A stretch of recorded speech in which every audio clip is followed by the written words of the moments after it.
to Storyteller TV. Classic children's stories from around the world.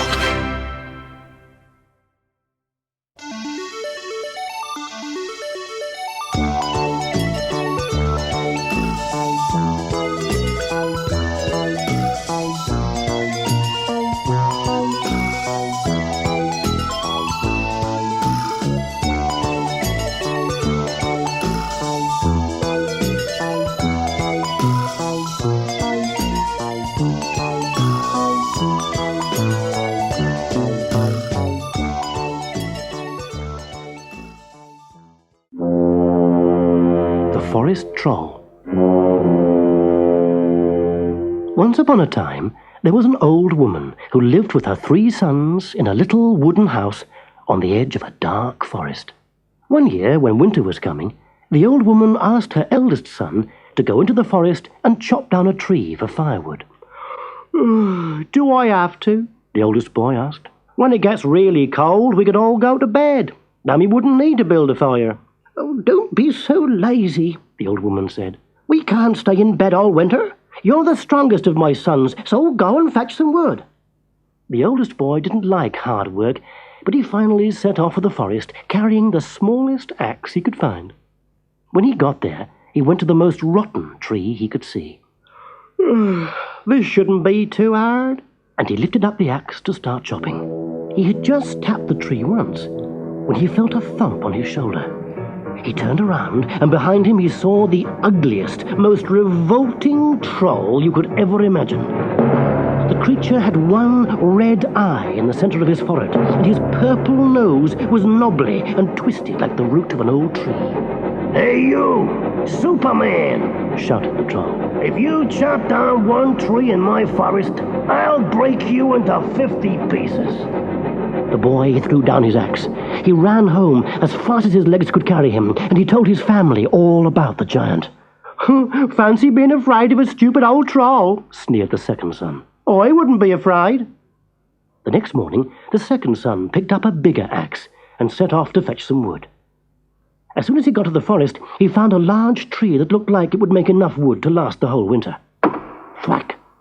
Thwack!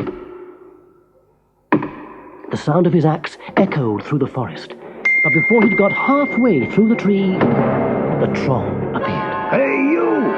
Muscles! What do you think you're doing?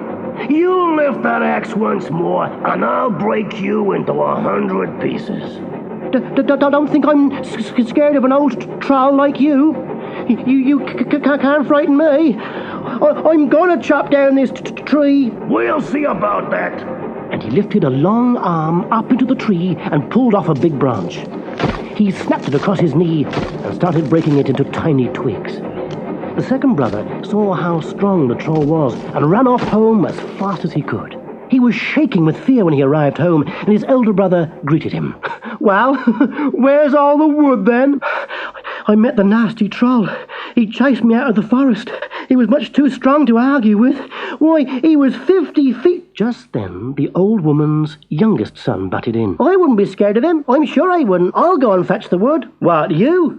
You're much too young to chop down a tree. With that troll, you wouldn't stand a chance." "Oh, please let me go." In the end, despite her fears, the old woman said her youngest son should be allowed to try his luck in the forest. So the next day, the third son picked up the biggest axe in the house. It was so heavy he could hardly carry it. He went to the kitchen cupboard and took out a firm white ball of cheese. When the brothers saw him putting the cheese into his bag, they laughed. "What do you want that for? Are you going to have a picnic with your friend the troll?" But the young boy didn't answer, and he went off to the forest, dragging the huge axe behind him. When he reached the forest, he went to the biggest tree he could find. It was about 20 feet thick, and so tall he couldn't see the top. He struggled to lift the huge axe, but he had let it drop. And yet again the sound brought the troll, pounding through the forest. "Oh no, not another one. Ain't no more than a boy. If you chop that tree, I'll break you into 1,000 pieces." The boy looked straight at the ugly troll. "You just try it, and I'll crush you like I'll crush this stone." As he spoke, the boy took the big white cheese and squeezed it hard between his hands. The cheese squirted everywhere, and the biggest blob hit the troll in his great red eye. All right, shouted the troll. "That's enough. Don't crush me like that, stone. You can chop down any trees you want. No, I'll chop them for you if you like. I'll cut them into logs and take them back to your house." From that day on, the troll made sure that the old woman and her family had all the firewood they needed. No, I'll chop them down. That's it, kid. You go and sit down. There's a good boy. There we go. Right, no, I'll carry them now. Now, where would you live, eh? You're Ma. Where would you live, huh? Yeah, okay, well, we're on our way.